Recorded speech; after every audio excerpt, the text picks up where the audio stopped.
우리 좌우 보시면서 인사 한번 하도록 하겠습니다. 오후에 보니 더 반갑습니다. 네, 이 미소 예배 끝날 때까지 진행되기를 축복합니다. 우리는 신앙생활을 하면서 예수님을 언제 믿었냐라는 질문을 종종 받습니다. 그러면 모태신앙으로 내가 믿었다라고 고백하기도 하고, 학교 다닐 때, 사회생활 하면서 누군가의 전도를 받으며 예수를 믿었다고 고백할 때도 있습니다. 이것은 우리 입장에서 예수님을 믿은 신앙의 고백이고 또 시점입니다. 이 땅에 살고 있는 모든 성도들, 불신자들은 예수님을 믿을 때에 항상 시간과 공간 안에서 누군가의 도움을 간접적으로든 직접적으로 받습니다. 그래서 우리는 어느 정도 때가 있어요.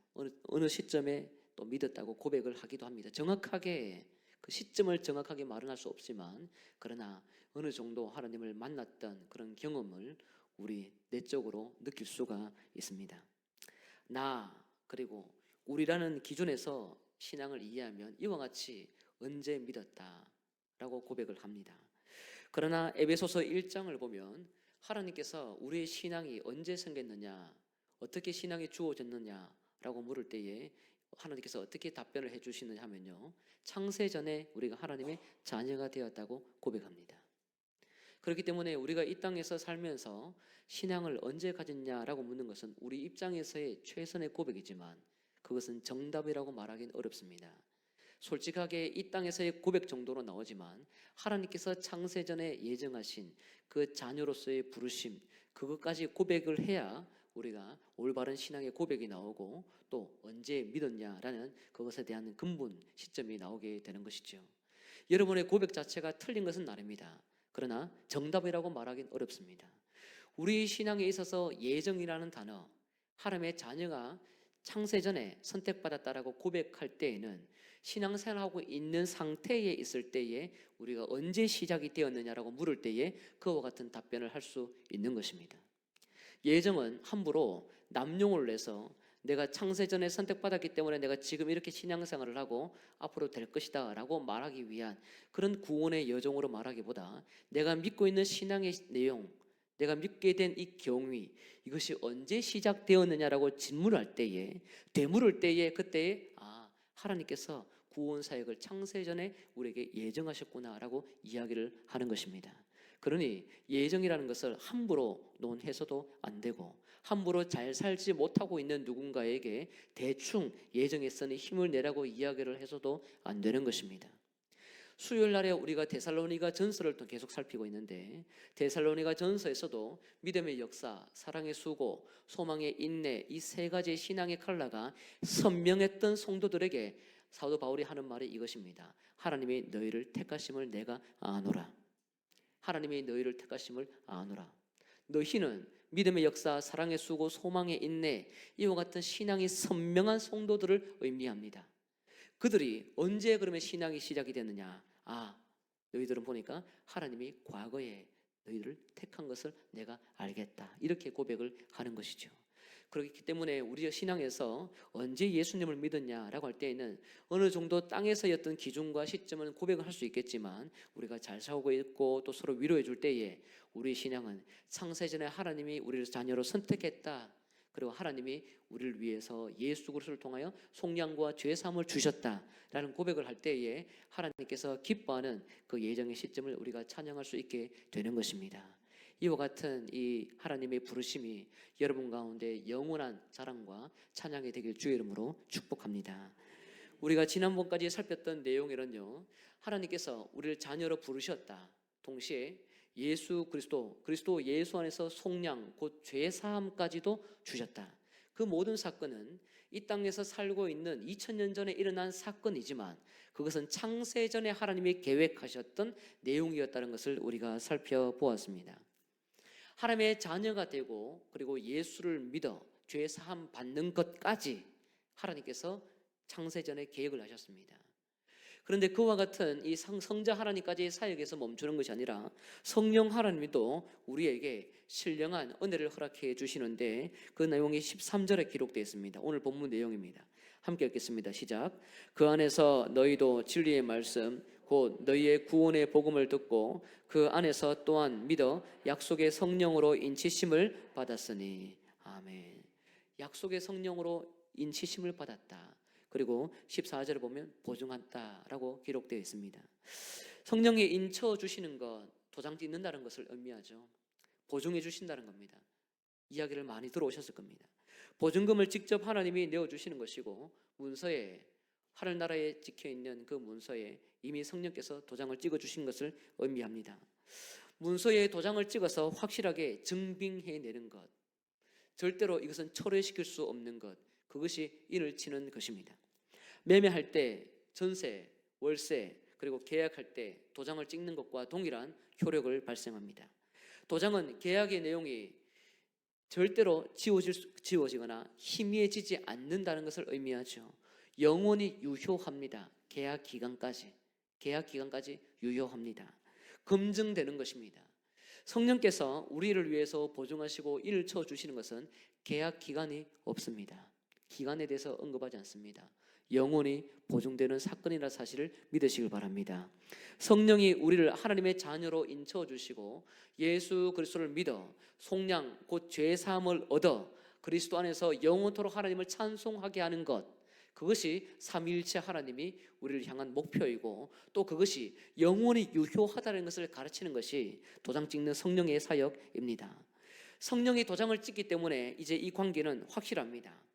바울은 인치심, 도장, 이 사역을 통해서 성도들에게 먼저 가르치고 싶은 내용이 또 있는 것 같습니다.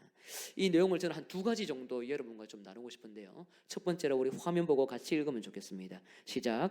성령은 땅의 제약에서도 성도의 신앙을 보호하신다. 하나님은 자녀의 신분, 죄사함의 은혜를 창세전에 우리에게 선물로 주셨어요. 우리는 이 땅에서 예수님을 믿고 있지만 그 선물은 창세전에 이미 계획되었고, 창세전에 그리스도 안에서 우리를 택했으며 죄사함을 허락하셨습니다.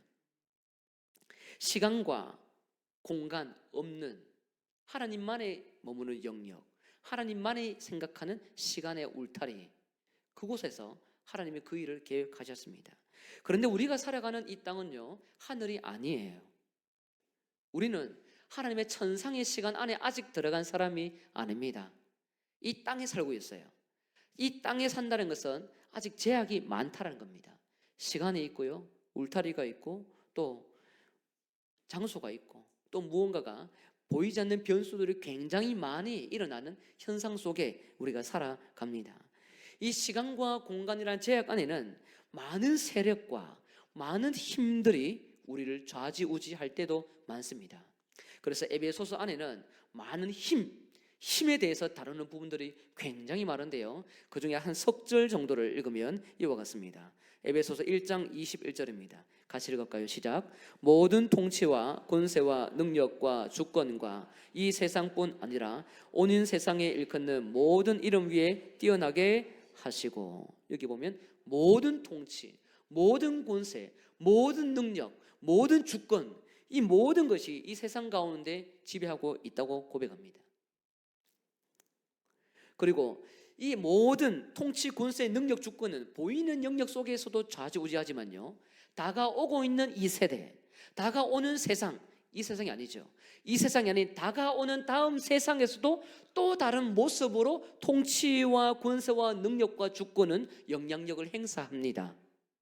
우리가 살고 있는 이 시대에 악과 그리고 유혹의 거리들이 다음 세대에 20년 뒤에, 50년 뒤에, 그리고 100년 뒤에 동일한 모습으로 일하느냐? 동일한 모습으로 일하지 않습니다. 다른 옷을 입고 다른 모양으로 우리를 넘어뜨리려고 힘을 쓸 겁니다. 굉장히 우리가 살고 있는 이 시대는요, 땅은요, 많은 제약이 있고 많은 힘들이 우리를 움직이고 있습니다. 2장 2절 한번 또 읽습니다. 시작. 그때에 너희는 그 가운데서 행하여 이 세상 풍조를 따르고 공중의 권세에 잡은 자를 따랐으니 곧 지금 불순종의 아들들 가운데서 역사하는 영이라. 아멘. 이 말씀은 이방인으로 있다가 예수를 믿은 사람들에게 전하는 말씀입니다. 너희들은 이 세상 가운데 풍조를 따랐다. 공중의 권세 잡은 자를 따라갔다. 지금은 불순종의 아들들 가운데서 역사하는 영이었다. 예수를 믿기 전에 너희들 다 이렇게 살았잖아. 이렇게 보이지 않는 영적인 존재에게 지배당하며 살았잖아. 공중의 권세 잡은 누군가, 그것이 바로 너희들의 주인이었잖아 라고 고백합니다. 이 세상은 보이지 않는 힘이 지배하고 있습니다. 한 번 더 볼까요? 6장 12절입니다. 시작. 우리의 시름은 혈과 육을 상대하는 것이 아니요 통치자들과 권세들과 이 어둠의 세상 주관자들과 하늘에 있는 악의 영들을 상대함이라. 아멘. 이 내용에도 통치, 권세, 어둠의 세상 주관자들, 그리고 하늘에 있는 악의 영이 있다고 고백합니다. 이것을 대항하기 위해서 바울은 하나님의 전신갑주를 입으라고 우리에게 명령하지요. 우리의 싸움은 혈과 육이 아니라 분명히 보이지 않는 영적인 존재, 이 땅 가운데 하나님에 계시는 그 천상의 하늘 아래에 머물고 있는 땅이라는 그 모든 공간의 영역에 지배를 하고 있습니다. 물론 주님이 재림하시면 이와 같은 악의 세력은 다 무너지게 될 것입니다. 그러나 우리가 살고 있는 이 땅과 현실 세계는 이것들이 아직까지 우리를 지배하려고 합니다. 끊임없이 유혹을 줍니다. 창세전에 받은 선물이 있다 하더라도 우리는 아직 이 땅에 살고 있기 때문에 보이지 않는 영적인 존재에 의해서 좌지우지되고 넘어질 때가 많습니다. 그래서 우리 자체가 아직까지 약해서 이와 같은 영적인 세력들, 보이지 않는 주권과 권세와 능력과 힘들이 무언가 속삭이기 시작하면 우리 마음이 쉽게 흔들리죠. 그렇지 않습니까? 쉽게 흔들립니다. 약합니다. 우리는 생각보다 약해요. 그리고 우리를 공격하고 핍박하는 저들, 하나님이 아닌 영적인 다른 저 존재들은 우리가 생각하는 것보다 강합니다. 굉장히 다양한 세대의 옷을 바꾸어서 입으며 우리에게 찾아와서 유혹을 줄 만큼 우리가 생각하는 것보다 강합니다. 하나님이 믿는 자로서의 굉장히 강한 능력이 있다는 것을 믿지만 그 하나님 앞에, 예수 앞에 모든 능력의 존재들이 무너진다는 것을 알지만 그러나 생각보다 강합니다. 생각보다 다양한 옷을 입고 우리가 넘어질 만한 그 빈틈을 찾아서 삐집고 들어옵니다. 삐집고 들어옵니다. 어떻게 해서든 삐집고 들어옵니다. 우리는 분명히 방어했다고 생각을 하고 분명히 갑옷을 입었다고 생각하는데 어떻게 알고 그 자를 침범합니다. 그래서 우리는 넘어지는 것이죠. 외부의 유혹 가운데 쉽게 흔들립니다. 그래서 어디까지 흔들릴 수 있냐면요, 창세전에 하나님이 말씀하셨던 하나님 자녀다움, 양자로 선택받은 것, 그 자녀다움이 흔들릴 수 있습니다. 그리고 예수 그리스도께서 우리를 위해서 속량, 곧 죄사함이라는 그 은혜를 창세전에 이미 약속을 하셨는데 이 땅 가운데 살면서 쉽게 흔들려서 그 은혜까지 망각해 버립니다. 예수님이 우리를 위해서 죽는 그 사건보다 더 위대한 헌신과 희생은 없습니다. 죽음의 세력을 정복한 예수 그리스도의 죽음, 그리고 거기에서 이름으로 하나님이 그를 지극히 높여 하나님께서 모든 무릎들을 예수 이름 앞에 꿇게 하시는 그런 능력보다 더 큰 세력은 없습니다. 그러나 그 모든 것들이 우리에게 좌지우지하는 힘으로 역사하다 보면 우리는 한 번에 흔들립니다. 한 번에 쉽게 죄를 짓습니다. 한 번에 세상의 것을 선택합니다. 한 번에 노후를 선택합니다. 한 번에 내일을 위해 고민합니다. 한 번에 자녀에 대해서 염려합니다. 한 번에 우리는 앞으로의 건강 염려증이 생기기도 합니다. 그만큼 우리는 약합니다. 모든 부분이 약합니다. 이 땅에 살다 보면요, 항상 감사한 일만 생기면 참 좋겠지만 죄 때문에 우리는 여러 가지 얽혀지고 꼬여지고 아픈 일들을 많이 겪을 때가 있습니다.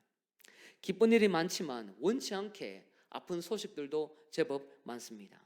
교회 생활도 항상 기쁜 일이 있으면 좋겠지만 늘 그렇지 않죠.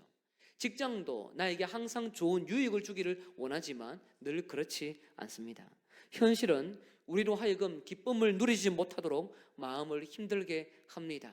사람들의 마음을 악한 영이 움직여서 끊임없이 하나님의 백성을 넘어뜨리게 하기도 합니다. 사람들에게 상처를 받을 때도 있고 내 신앙에 연약해서 쉽게 다운될 때도 있습니다.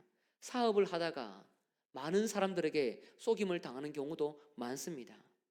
관계도 마찬가지고 업도 마찬가지고 모든 영역 거기에는 보이지 않는 곳 속에 주름 잡는 특별한 악의 영들이 있습니다. 교회 사역도 마찬가지예요.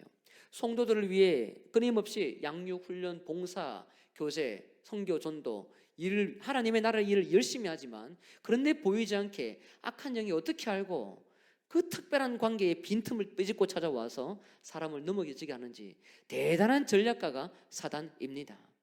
아무리 기도하며 무장했다고 생각하지만 은혜의 강물에 있다고 생각하지만 어느새 넘어가 있는 교회를 보게 될 때가 종종 있습니다. 뿐만 아니라 저 또한 마찬가지입니다. 하나님 사역을 열심히 하려고 하지만 함께 움직이지 않을 때 그때 스스로 자격지심이 생길 수도 있고 또 시험 들 수도 있습니다. 언제든지 우리는 약합니다. 이 땅에 태어난 하나님의 자녀로서의 존재감이 흔들릴 때도 있고 또 그 하나님의 자녀가 존귀하다고는 알지만 존귀한 자녀를 존귀하게 여기보다 시험 들게 할 때가 많을 때가 있습니다. 심해지면 영적인 공황장애가 올 수 있습니다. 방학을 갖고 싶을 때도 있죠. 직장에 조금 더 나가서 세상 사람들과 어울리며 조금 더 내가 일한 만큼 그 대가를 받는 곳에 충성하고 싶은 마음이 올라오기도 합니다. 이 모든 것이 연약한 모습으로 나타날 수밖에 없는 현상이 그 이유가 어디에 있을까요? 그것은 땅에 살기 때문입니다. 땅에 사는 성도는 이와 같은 현상에서 열애될 수가 없습니다.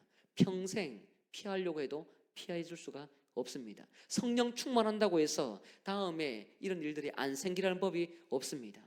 그만큼 우리는 이 땅이라는 그 영역 속에 살고 있는 현실의 무게를 결코 가볍게 여기면 안 됩니다. 이 속에서 하나님께서 우리를 위해서 행하셨던 그 은혜의 자리 그리고 뿐만 아니라 하나님께서 자녀를 불러두시고 그리스도께서 행하셨던 속죄의 사역, 속량의 사역을 끊임없이 기억을 하도록 하나님께 찾아와서 하나님께 부르짖어야 겨우겨우 이어질 때가 있습니다. 그런 성도 여러분 기억을 하십시오. 넘어지더라도 자녀의 신분에 대해서 기억을 하지 못하더라도 예수께서 무엇을 하셨는지 때론 잊게 될더라도 무엇보다 우리 성령 하나님께서 여러분을 하나님의 자녀로 만들어 놓으신 인치심, 도장 찍으심, 놀라운 이 보증의 역할을 하셨다는 것을 꼭 기억하시길 바랍니다. 우리는 흔들릴 수 있습니다. 흔들릴 수 있습니다. 흔들려진다고 해서 도장이 효력을 발휘 못하는 것이 아닙니다. 흔들릴 수 있습니다. 도장을 기억하십시오. 그 일이 창세전에 찍혀진 도장이라는 사실입니다. 이 땅 가운데서 예수를 믿을 때에 성령이 우리 안에 들어오시는 역사가 있지만 그 사건 자체가 언제 시작되었느냐라고 누군가 묻는다면 사도 바울은 이렇게 가르칩니다. 창세전에 성령이 인처심을 우리에게 허락했다. 그리고 보증을 주셨다는 것이죠. 세상에 있는 교회 계약서도 모두가 효력이 있습니다. 법적인 효력이 있습니다. 요즘은 문자로 주고받는 내용조차도 굉장히 큰 증거물이 된다고 합니다. 하물며 하나님이 삼위일체 하나님과의 관계 속에서 적혀있던 그 도장이라면 누가 그것을 지울 수 있을까요? 어떤 세상의 악한 영역이 거기에 쳐들어가서 우리로 하여금 그 모든 신분과 예수 그리스도를 믿었던 그 죄사함의 흔적까지 지울 수 있겠습니까? 우리가 믿고 있는 예수님, 우리가 또 자녀가 되었던 이 하나님의 놀라운 사역, 성령의 일하심, 보증의 사역은 창세전에 일어난 여러분을 향한 놀라운 구원의 사건이라는 사실을 믿으시길 바랍니다. 이것이 선물로 이미 주어졌음을 믿으시길 바랍니다. 선물로 있기 때문에 우리는 이것을 소중하게 여기며 이 땅 가운데 많은 세력이 흔들리더라도 우리가 꿋꿋이 일어설 수 있게 되는 것입니다. 두 번째입니다. 함께 했습니다. 시작. 성령은 성도의 신앙을 확증하는 유일한 분이다. 한번 더 읽습니다. 시작. 성령은 성도의 신앙을 확증하는 유일한 분이다. 성령은 분명히 연약한 자들, 넘어질 수 있는 자들을 위해서 도장을 찍어 주셨다고 고백합니다. 그것이 성령에게 굉장히 중요한 사역이었습니다. 바울은 성령의 많은 사역들이 있지만 그 중에서도 유일하게 먼저 한 가지 사역을 말씀했어요. 그것은 인치심, 도장이었습니다. 보증이었습니다. 성령은 얼마나 많은 사역합니까? 그렇죠?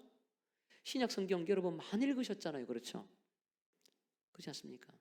이번에 또 읽으실 거잖아요. 그렇죠?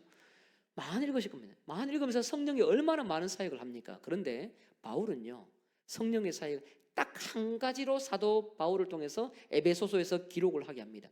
보증, 도장입니다.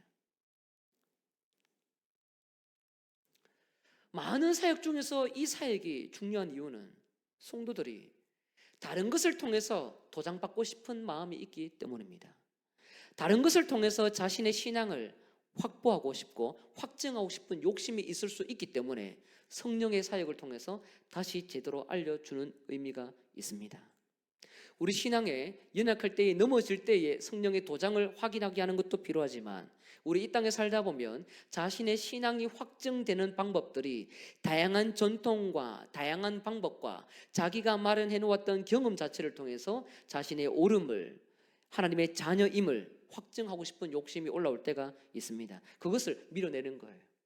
성령은 하나님이 감당하신 이 사역 아닌 사람을 통해서 이해되는 구원의 영역을 다 배제합니다. 다 잘라냅니다.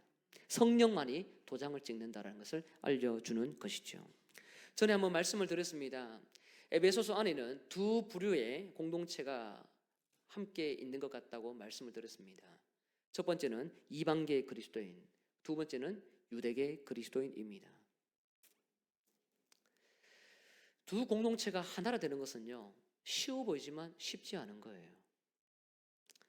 모태 신앙인들이 줄곧 예수님을 믿다가 청년이 되었던 것과 부모님이 교회에 안 나오는데 고등학교 때 예수를 믿어 청년이 되어서 신앙생활을 하는 것, 모두에게 열려있는 예배이지만 그러나 함께 신앙생활을 이어나가는 것은요, 연합하는 것은 결코 생각보다 쉬운 것이 아닙니다. 마찬가지로 이방인으로 있다가 예수를 믿는 것, 좋은 전통 속에 있다가 예수를 믿는 것, 두 가지는 너무나 다른 색깔이에요. 이방인으로 살다가 예수를 믿은 사람들은 과거에 많은 죄를 저질렀던 사람입니다. 물론 유대인들도 죄를 짓기도 합니다. 그런데 특별히 이방인들은 신전에 올라가서 예배를 드리는 일들이 일상이었기 때문에 그들에게 있어서 이방 죄를 끊는 것, 신을 끊는 것, 친구들을 끊는 것은 목숨을 내어놓는 것과 같습니다. 그러나 그들은 모든 것을 내려놓습니다. 이런 이방인 그리스도를 향해서 이렇게 표현합니다. 2장 11절 13절입니다. 함께 읽습니다. 시작. 그러므로 생각하라. 너희는 그때에 육체로는 이방인이요 손으로 육체에 행한 할례를 받은 무리라 칭하는 자들로부터 할례를 받지 않은 무리라 칭함을 받은 자들이라. 그때에 너희는 그리스도 밖에 있었고 이스라엘 나라 밖의 사람이라. 약속의 언약들에 대하여는 외인이요 세상에서 소망이 없고 하나님도 없는 자이더니 이제는 전에 멀리 있던 너희가 그리스도 예수 안에서 그리스도의 피로 가까워졌느니라. 아멘. 이방인들은 족보가 없습니다. 이스라엘 백성들이 가지고 있는 12지파의 족보가 없어요. 혈통도 없습니다. 이스라엘 밖의 사람입니다. 이스라엘 밖의 사람, 언약 안에 있는 사람이 아니라 언약 바깥에서 머물렀던 사람입니다. 소망이 없는 죄인들입니다. 하나님도 없습니다. 얼마나 그들이 나쁘게 살아갔습니까? 하나님을 멸시하고 가볍게 여겼는지 모릅니다. 멀리 있던 너희가 그리스도의 피로 가까워졌다고 고백합니다. 이방인들, 그들은 예수의 피로 말미암아 정말로 큰 은혜를 입었습니다. 이방계 그리스도인, 이들은 유대계 그리스도인을 볼 때마다 늘 자신이 작다라고 느껴졌을 것입니다. 분명히 유대계 그리스도인들은 너희들이 작아, 전통도 없잖아, 언약 밖의 사람이자 라고 정죄하진 않았겠지만 그러나 이방계 그리스도인은 항상 그런 마음이 들 수밖에 없습니다. 저 교회 온 지 저는 3개월 안 됐거든요. 여러분은 우리 교회에 익숙하시잖아요. 저는 적응하고 있지만 아직 우리 선배님한테 배워야 되거든.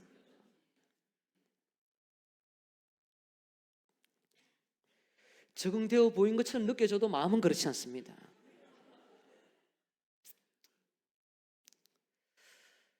공동체 생활을 한다는 것은요, 기존에 있던 굵은 공동체 멤버들이 단단할 때, 그때에 소수가 들어오던 또 다른 단체가 들어올 때에 기존 공동체에 들어가서 유입되어서 정착을 하는 것 쉬운 것이 아닙니다. 누구가 아무도 말 안 했지만 그러나 거기서 오는 소외감이 있습니다. 거기서 오는 보이지 않는 아픔, 내면의 불편함이 보이지 않게 있습니다. 그래서 늘 자신이 작은 것처럼 느껴지고 그리고 의기소침하고 자존감이 낮아질 수 있습니다. 물론 스스로 기도하면서 바꿔나가야 될 부분이죠. 이것이 유대계 이방계 그리스도인의 특징입니다. 이방인으로 있다가 예수를 믿었기 때문입니다. 근데 이 에베소 공동체 안에는 이방인으로 있다가 예수를 믿은 사람만 있는 것이 아니라 유대인으로 있다가 예수를 믿은 사람들도 있습니다.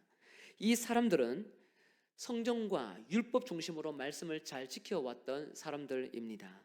아브라함의 후손으로 몇 대 가문인지 늘 이야기를 하고 소속이 있습니다. 해야 할 말도 있습니다. 해야 할 말이 있어요. 조상도 있습니다.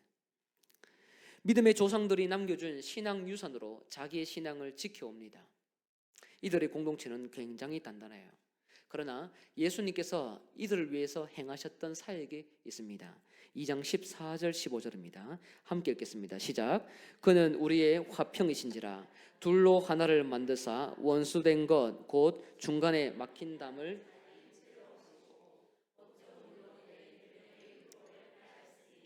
이는 이 둘로 자기 안에서 한 새 사람을 지어 화평하게 하시고. 아멘.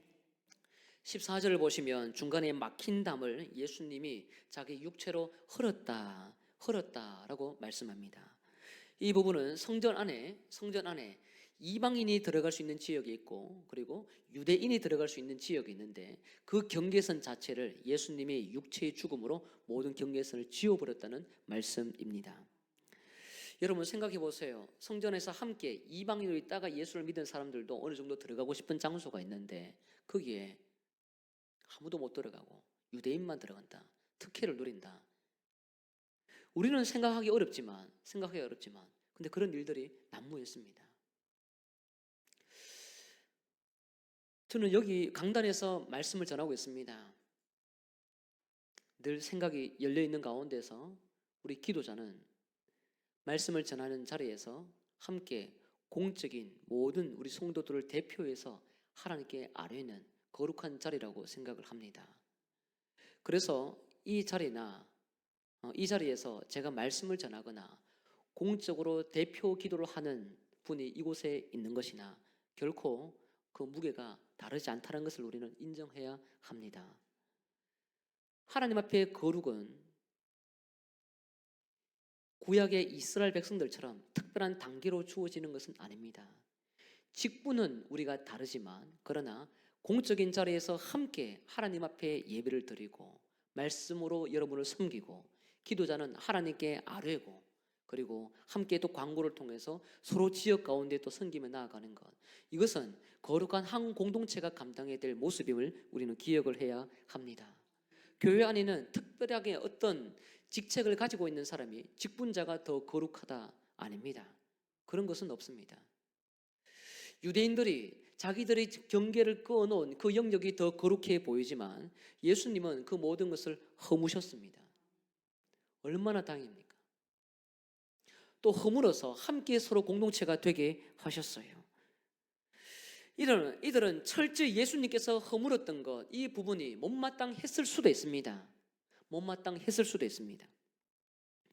이들은 동시에 또 율법을 강조하고 법 조문을 강조하기도 합니다. 몇 대 손인지도 강조했을 겁니다.